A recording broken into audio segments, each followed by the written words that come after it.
ஒரு வீட்டுக்கு வேலை செய்ய வர்ற பொண்ணு பேயா இருந்தா என்ன நடக்கும் அப்படிங்கிறது தான் புதுமை பித்தன் அவர்கள் எழுதின காஞ்சனை அப்படிங்கிற சிறுகதை.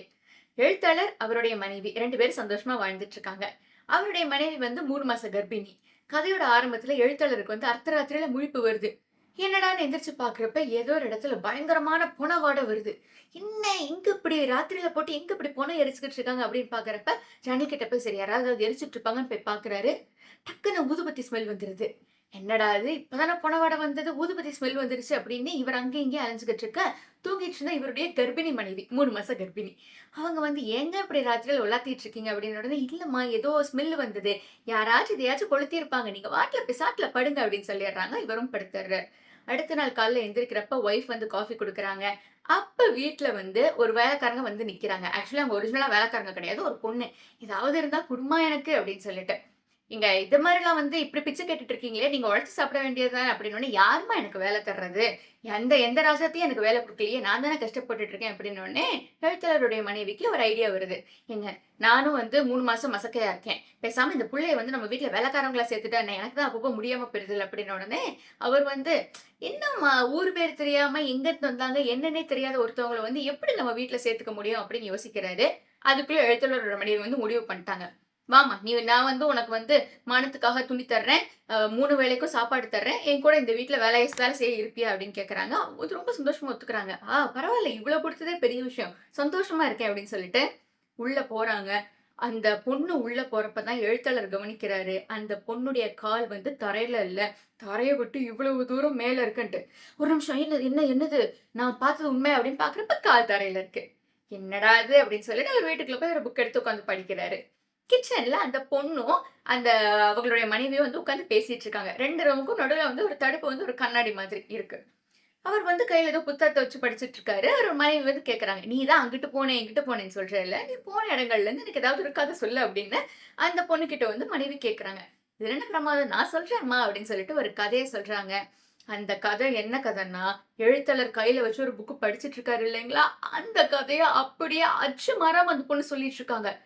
எழுத்தாளருக்கு பயங்கர ஷாக். இப்படி நிமிர்ந்து பார்க்குறப்ப அந்த பொண்ணு வந்து கண்ணாடில அவர பார்த்து சிரிக்கும். போச்சு. "சரி உன் பேர் என்ன?" அப்படின்னோனே, "அப்படி எதுவும் இல்ல. சரி காஞ்சனே நீங்க வச்சுக்கிடுங்க" அப்படின்னு அந்த பொண்ணு சொல்லுது. அடுத்ததா வந்து அந்த நைட் தூங்குற டைம் வந்துருச்சு. இவருக்கு பயம். என்ன முன்ன பின்ன தெரியாத ஒரு பொண்ணு வீட்ல சேர்த்து வச்சுட்டோம். அந்த பொண்ணு வினோதமா பேசிக்கிட்டு இருக்கு. வித்தியாசமா பார்த்து சிரிக்குது. என்னவா இருக்கும் அப்படின்னு உடனே எல்லாரும் போய் தூங்க போயிடுறாங்க. அதே மாதிரி நைட் வந்து அவங்க தூங்க போன உடனே அ எழுத்தாளருக்கு வந்து அப்படியே தூக்கமே வரல. புரண்டு புரண்டு படுத்துக்கிட்டு இருக்காரு. அப்ப அவருடைய மனைவி வந்து அர்த்தராத்திரியில எந்திரிக்கிறாங்க. "ஏங்க என் கழுத்துல என்னமோ குத்திருச்சு." வேர்த்து கொட்டி எந்திரிக்கிறாங்க. "யாரோ என் கழுத்துல வந்து ஊசி வச்சு குத்துனாங்கங்க, குத்துனாங்க." என்னாச்சும்மா? என்னாச்சு?" அப்படின்னு பார்க்குறப்ப, கழுத்துல வந்து ஒரே ஒரு சொட்டு ரத்தம் இருக்கு. அத வந்து அவர் தொடச்சு விட்டுட்டு, "இல்லம்மா, ஒண்ணும் இல்லம்மா, ஒண்ணும் இல்ல" அப்படின்றாரு. அடுத்த நாள் காலையில எந்திரிச்சு பார்க்குறப்ப, அவருடைய மனைவிக்கு வந்து எதுவுமே சகஜமா இருக்காங்க அவங்க பாட்டுக்கு. எந்திரிச்ச உடனே "காஃபி குடுங்க, அந்த மாரி வேல பார்த்துட்டு இருக்கோம்" அப்படின்னு சொல்லிட்டு இருக்காங்க. அவருக்கு வந்து காஞ்சனை வந்து வித்தியாசமா பார்த்து சிரிக்கும். ஏன்னா, முன்னாடி நாள் நைட் வந்து அந்த ஒரு சொட்டு ரத்தத்த பார்த்துட்டு வெளிய வர்றப்பவே வந்து காஞ்சனை இவர பார்த்து வித்தியாசமா சிரிச்சுக்கிட்டு இருக்கும். போச்சு, போச்சு நம்ம வீட்ல இருக்கிறது பேய் தான். நானே ஒரு எழுத்தாளர். இத எந்த செவுத்துல போய் நான் சொல்லுவேன்? எங்க போய் முட்டிக்குவேன்? இத எப்படி வெளிய அனுப்புறது? சரி.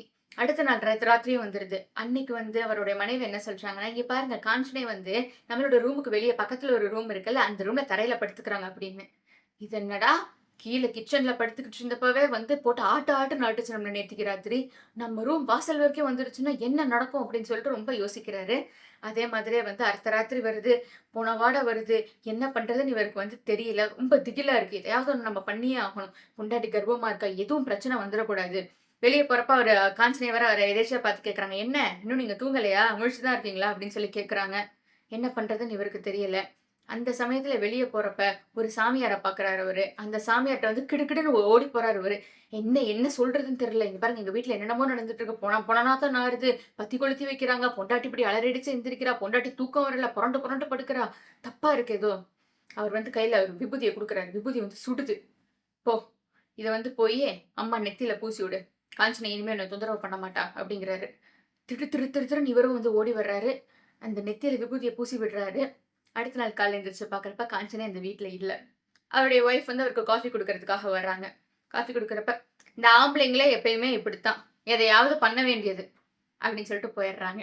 கடைசி வரைக்கும் யாருக்காக யார் என்ன பண்ணா? மனைவிக்காக ஒரு பேய விரட்டுனாரு. மனைவிக்காக மட்டும் இல்ல, அவருக்காகவும் சேர்த்து தான் இவர் கஷ்டப்பட்டு பேய விரட்டுனாரு. கடைசில, ம் இவங்கலாம் எப்பயுமே இப்படித்தான். நான் பொத்தாசிக்கு ஒரு ஆள் வந்துரக்கூடாது. எதையாச்சும் பண்ணிட்டே இருக்கணும் இவங்களுக்கு. இதோட கதை முடியும். தமிழ்ல வெளிவந்த ஒரு செம்ம த்ரில்லான ஹாரர் ஸ்டோரி. இது வந்து நேஷனலைஸ்ட் ஒர்க் அப்படிங்கிறதுனால உங்களுக்கு நெறைய இடங்கள்ல வந்து ஃப்ரீயாவே கிடைக்கும்.